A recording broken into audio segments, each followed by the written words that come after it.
Samsung Galaxy S24 series is just around the corner, and as always, we pretty much know everything there is to know. So, as every year, we are going to have 3 new devices. There's going to be an S24, an S24 Plus, as well as an S24 Ultra. Now, generally speaking, the design language is going to be quite familiar. We're going to have the triple ring design that we've seen across Samsung devices. The S24 and the S24 Plus are going to have curved sides, whereas the S24 Ultra will be more boxed off like we've seen on previous Note devices, as well as the recent S22 and S23 Ultra devices. So nothing new or massively exciting when it comes to the designs. However, the S24 Ultra is going to have a much flatter display. This is something that we've seen across the leaks and rumors. Now, whether you like a curved or a flat display does come down to personal preference. In my opinion, a curved display does look better, but a flatter display is more practical, and it also goes better with screen protectors. The S24 and the S24 Plus are rumored to have an Armor Aluminium 2.0 frame,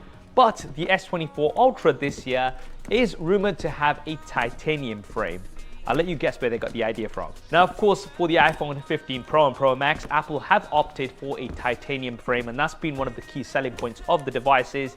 So obviously, Samsung has to compete, and their premium flagship device is now likely to have a titanium frame also. All devices will have an IP68 water and dust resistance rating as expected, and we are going to have 4 colors: a black, a gray, a violet, as well as a yellow. Now, there will be 3 exclusive colors to Samsung.com: a blue, a green, and an orange.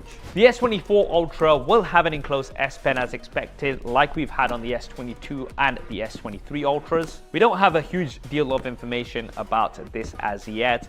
I think Samsung has kind of reached the peak when it comes to latency and things like that. The S Pen works great on the S23 Ultra, so this is just going to be a continuation. And that brings us on to the displays. Now, quite interesting for the displays because the S24 and the S24 Plus are going to have slightly larger displays compared to what we had last year. So the S24 will have a 6.2-inch display compared to the 6.1-inch on the S23, and the S24 Plus will have a slightly larger 6.7-inch display compared to the 6.6-inch on the S23 Plus. Now, this may be because we've got slightly smaller bezels. In terms of the footprint, from what we're seeing from all the leaks and rumors, the S24 Plus is going to be slightly taller compared to the S23 Plus, but there isn't going to be a significant size difference whatsoever. The S24 Ultra is going to have the same 6.8-inch size display, so only slightly larger now compared to the S24 Plus, and we might have slightly smaller bezels with that flatter display. Now, another improvement that we've got on the S24 Plus this year is the fact that it's got a higher resolution compared to the S23 Plus, Quad HD Plus, similar to what we've got on the S24 Ultra. The S24 will have a full HD Plus display. All 3 devices will have a high 120Hz refresh rate, although the S24 Ultra, like we've had on the S23 Ultra, might have a slightly more advanced display, which is going to be more efficient. It's going to be able to go all the way down to just 1 Hz. All 3 devices are going to be using AMOLED technology as expected, and will have the Infinity O design, so the punch out at the top. We're not going to have an under display camera. Not something I was expecting because it's not so great on the Fold 5. One big improvement that we're going to have across all of the devices is the peak brightness, which is now going to be up to 2600 nits. That's quite a jump up from the 1750 nits that we had on the S23 series. And the S23 series did get overtaken over the year by many of the competitors, so it's nice to see that the S24 series is going to be right up there. As far as we know, we are still going to have the same Gen 2 Qualcomm 3D Sonic sensor on all devices. I've got no complaints with this, and I'm absolutely happy with it, so there's really not a problem here. Whether or not we'll get AI Face ID is something we'll have to see, like we've seen on the Pixel devices. Although it is just using the camera, it is using AI to make it more secure. Maybe we'll see this on the S24 series. Right now, let's talk about performance. So on the S23 series, one of the best things about it, in my opinion, was that we had a consistent chipset across the board. The Qualcomm Snapdragon 8 Gen 2 for Galaxy, a custom chip.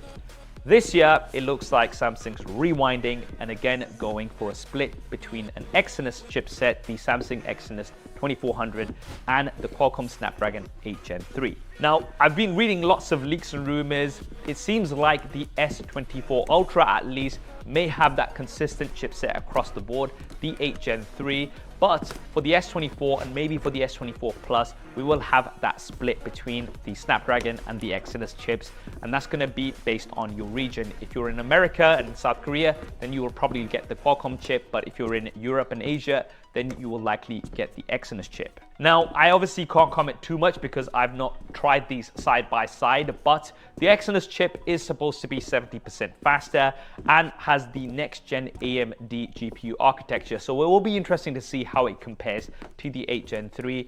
If it is a split, then I will try to get devices of both variants and try to compare them for you like we've done in previous times. So do subscribe and hit that bell icon so you don't miss it. For the different storage variants and RAM, the S24 is rumored to come with 8 GB of RAM and either 128 or 256 GB of storage.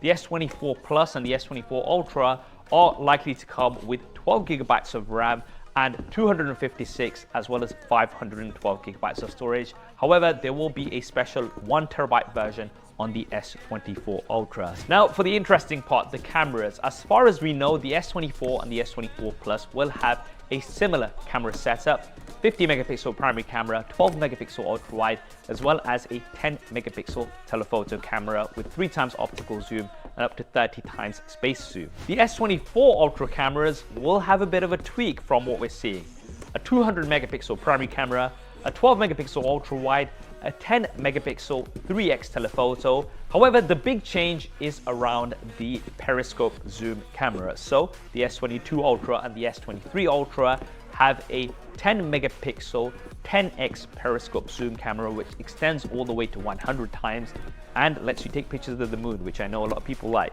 The S24 Ultra is instead now rumored to have a 50 megapixel 5x telephoto camera. Now, I'll let you guess again where they got the 5x from, competing with the iPhone 15 Pro Max. And the initial reaction that I've been seeing from a lot of people online is that why is Samsung downgrading this telephoto camera? That's one of the unique selling points of the S22 Ultra and the S23 Ultra, that extended zoom. Now, there's a few things to consider here.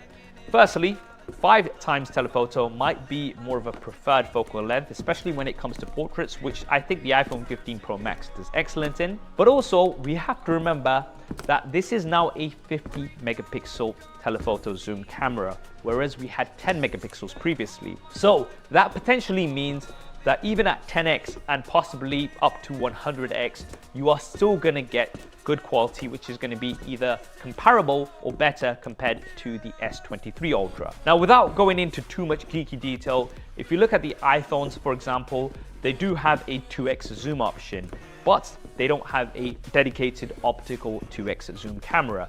What it's actually doing is it's using the higher resolution camera and just cropping into the middle part of the sensor, essentially giving you lossless zoom. Now, if Samsung's going to do something similar with the 50 megapixel telephoto camera and giving you a 10 megapixel readout, then essentially that 50 megapixels will allow you to give you a lossless zoom of 10 megapixels.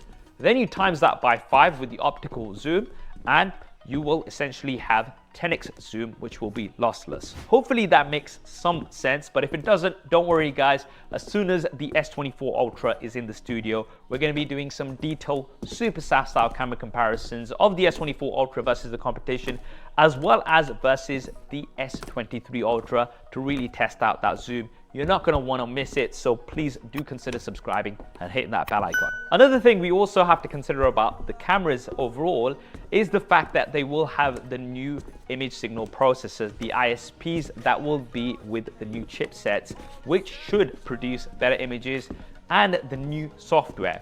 Now, there's been a whole bunch of talk about AI for the new S24 series, and Walmart actually published some pages mistakenly with lots and lots of detail. I'm not going to show them on here because this video will probably get taken down, but Walmart still have lots of S24 cases which you can pre-order right now. These case manufacturers are absolutely hilarious because they're the ones that generally leak a lot of this information.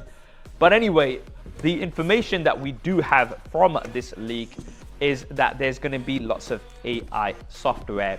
One of which is nightography zoom, which is going to give you better low light images when you are zoomed in. Generative edit is another one, so you'll be able to move or remove objects, fill in empty spaces, and this I'm assuming is going to be quite similar to what we've got on the Google Pixels with Magic Eraser and Magic Editor. And another AI feature that's been rumored is live translate. So you'll be able to speak foreign languages on the spot right from inside the phone app and be able to get that translated. So this will be very interesting to test out. Right, now the batteries. So the S24 Ultra is rumored to have the same size battery as the S23 Ultra, 5,000 milliamps. I mean, the S23 Ultra has excellent battery life, so I'd assume that the S24 Ultra with the new chipsets is also going to be very efficient and give excellent battery life. The S24 and the S24 Plus, however, are rumored to have larger batteries compared to the S23 and the S23 Plus.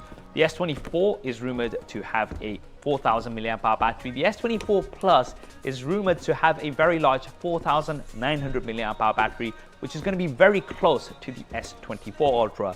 One of the reasons why they may have been able to fit in the larger battery is because the S24 Plus doesn't need space for the enclosed S Pen, which we do have on the S24 Ultra. All devices will support fast charging, but we are going to have up to 45 watts of fast charging on the S24 Plus and the S24 Ultra. We're going to have wireless charging as well as reverse wireless charging, which Samsung calls PowerShare. Right, finally, availability and pricing. So the official Unpacked event is rumored to be on the 17th of January, with devices expected to go on sale worldwide from the 26th of January. For pricing, we don't have a huge deal of information as yet, just some leaked euro pricing. But as far as we can see, pricing for the S24 series is going to be quite similar to what we had for the S23 series. I'm going to put these prices up on screen. They might be slightly higher. And of course, prices will vary based on region. One of the things I can tell you is that Samsung tends to have some crazy pre-order offers with some money off as well as great trade-in deals. If I do have any of those discount codes and affiliate links, I will leave those down in the description below, as well as on my coverage of the S24 series, which will be coming as soon as the devices are official. If you want to see all of that first, then be sure to subscribe and hit that bell icon. What do you guys think of the S24 series leaks and rumors? Drop me a comment below. Let me know your thoughts. I hope you enjoyed this video and found it useful. If you did, then do smash that like button. If you want to see some coverage of the S23 Ultra,